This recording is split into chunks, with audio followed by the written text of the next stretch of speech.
In Canada, the town of Bridgewater, located in Nova Scotia with a population of about 8,500 people, located at its point where the Le Havre River begins to narrow along the banks.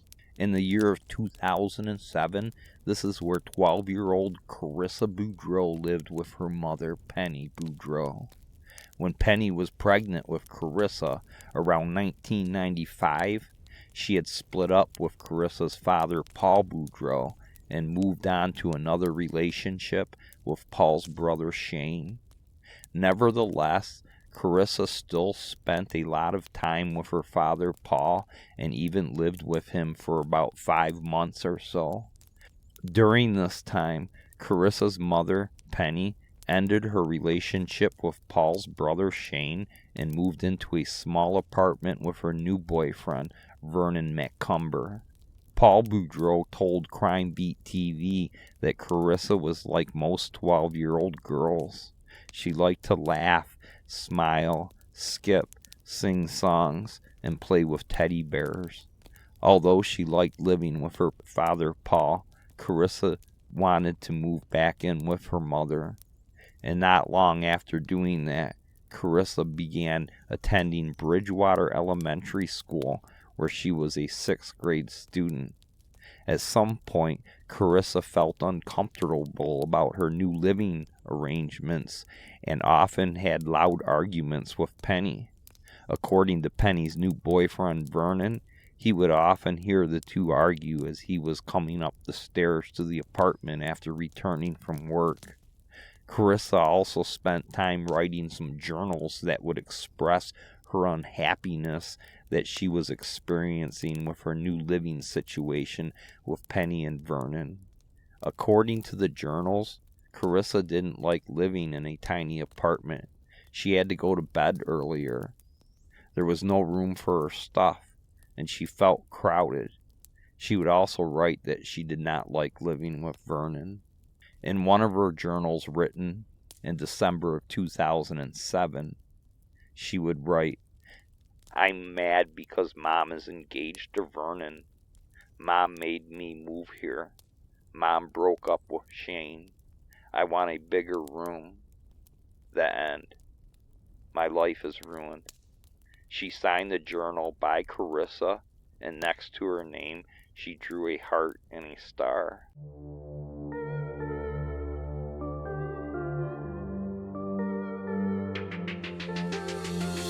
Greetings, folks. This is Charles Goodman, and I hope whoever you are doing well. As you may already know, I am your host of the Area 4 AM News Podcast Network. Today, we're going to talk about a case that's been making headlines across the internet. This short news podcast contains alarming content, and listener discretion is advised. 1 month later, life would change for Karissa. On January 27th at 7:30 p.m., Penny called the Bridgewater Police Department and told them that her 12-year-old daughter was missing. Penny told police that she and Karissa had an argument, and she left Karissa outside in her car while she went into Sobeys grocery store. After returning 10 minutes later, Karissa was gone. Believing that she might have ran away, police and family members began searching for Karissa. Within 2 days, the search extended to media and other police agencies. At a news conference held at the Bridgewater Police Conference, Penny told the media that she took Karissa for a drive that day that she went missing so that she could have a heart-to-heart talk. But they had argued over typical teenage things that weren't significant. On the night of her disappearance, it was bitter cold. The wind chill factor was -18 with heavy snow, and Karissa was wearing a black hoodie, blue jeans, and a pair of pink Croc shoes on her feet. As the missing person report continued to circulate, photos of Karissa had been plastered in every store and business in Bridgewater and its surrounding areas. However, still there would be no sign of her. On February 1st, Penny was back in front of the news cameras making another emotional plea, and this time she asked for anybody who knew where or how to contact Karissa to come forward. Mother of a 12-year-old Bridgewater girl who has been missing for 5 days issued a second public appeal Friday morning. Karissa Boudreau was last seen in the Bridgewater Mall parking lot around 5:30 Sunday evening. Since then, searches have turned up nothing. It's as if the grade 6 student simply vanished. At a press conference called by the Bridgewater Police Service, Penny Boudreau asked her daughter or anyone who knows her whereabouts to make contact. I'm just here to reach out to my daughter. Karissa, I just want to tell you that you have lots of people who love you and want you home. Your Aunt April is here, your mom is here, your dad, Shane, Vernon, your Uncle Joey, your Aunt Chrissy, your friend Sarah's worried sick, everybody at school, your grandmothers, everybody. Please just reach out to someone. At least call us and let you know you're okay. We all love you. And if there's anybody out there that knows, has seen her or anything, please call. The other thing I want to say is I want to thank everyone in the community that's been a support, all the businesses we both work for and the community in general. It's been very comforting. Nothing can be done to make things better, but it's comforting to have support. The main thing is I just want somebody to come forward. If not Karissa herself, somebody, let me know. It's hard to not know where your kid is. It's hard not to know where your kid is, Penny said to reporters. Throughout the coming week, police and volunteers continued searching for Karissa on the ground and from the air, but there was still no sign of her. After an extensive search of the La Have River, RCMP divers said that they were confident that she was not in the water. But just 2 weeks after her disappearance from the grocery store parking lot, there came a horrific discovery that everyone was dreading.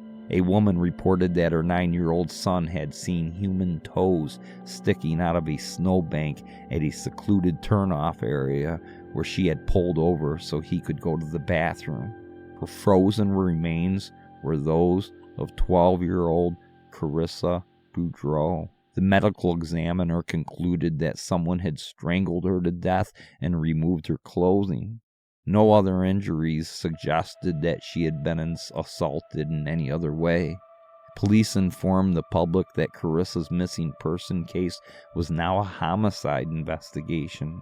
On the 19th of February, just 10 days later, Karissa was laid to rest and buried. Hundreds of people attended her funeral.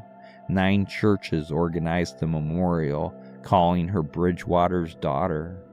Her mother, 34-year-old Penny Boudreau, continued to collect donations in the little girl's name, but it wasn't long before detectives began to suspect that Penny and her boyfriend Vernon McCumber may have been involved in Karissa's murder.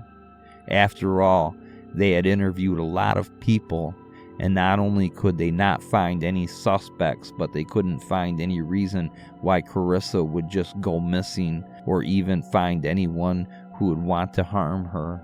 According to the lead investigator, John Goshen, there was something about Penny's story of an argument with Karissa right before her disappearance that just stood out to him. After John would point out that she was very quiet, asked very few questions. In fact, after being told Karissa's body was found, Penny didn't even ask how Karissa had died. The other was the journals that were found in Karissa's bedroom. Neighbors at the little apartment even told police that they heard Penny and Vernon arguing after Karissa's disappearance. And through the thin walls, they could hear Vernon saying things like, "I know you did it, Penny. And why did you get me involved?" Around February 14th, police arrested Penny and Vernon, and the pair stopped cooperating with the investigation. Penny told the police that she had an attorney and didn't want to answer specific questions about Karissa's murder. A day later, police had to release the couple due to not having enough evidence to charge them. A couple weeks later, detectives started an undercover investigation on Penny and Vernon. Now, I don't know exactly how this works, but I guess it's something that they do in Canada, and they call it the Mr. Big operation. From what I gathered, an undercover police officer poses as some sort of crime boss, sets up a secret meeting, and they usually do this at a hotel room. And basically they did this with Penny, and the police were hiding in an adjoining room with surveillance equipment. The undercover officer told Penny that if she confessed her crime to him, he could make her problems with the police go away, and she would become part of the crime family, and all she would have to do was commit other crimes for the boss. Penny fell for the string trap and told the fake boss how she murdered Karissa. She also provided the boss with knowledge about holdback evidence that the police had not released to the public and that only they and the killer would know. She also offered information about evidence that the police did not even know about, like the location where the murder had taken place. Penny told Mr. Big that she went into the grocery store that evening and bought some bacon and juice. After returning to the car where Karissa was waiting, she opened up the trunk and grabbed a piece of twine and shoved it into her pocket. She then drove Karissa around until it got dark. She parked the car in a secluded spot. She forced Karissa out of the car and then knocked her onto the ground and pinned her with her knees. Karissa yelled, "Mommy, no." That's when Penny strangled her only daughter with the piece of twine that she had taken from the trunk. She then dragged Karissa's lifeless body back to the car and bundled it into the passenger seat. She drove around some more until she found a secluded spot by the Le Havre River where she removed Karissa's clothing before rolling her body off onto the riverbank down into the snow. She bragged to Mr. Big that she knew that there was more snow coming and she didn't think that Karissa's body would be found for quite some time. She also indicated that she had been planning her daughter's murder for a while. It turned out that Vernon McCumber had nothing to do with the murder, and he was completely cleared of any crimes. Penny Boudreau was charged with first-degree murder. She later pleaded guilty to the lesser charge of second-degree murder. She was sentenced to life in prison with the possibility of parole after serving 20 years. She never showed any remorse for Karissa's murder, but she did show remorse for getting caught. In October of 2019, Penny was granted escorted leaves from prison so that she could attend church services. According to her parole documents, she is engaged in her correctional plan and is considered a low-risk reoffender. She is described as a model inmate in prison, but on the outside, she is described as the Bridgewater child killer.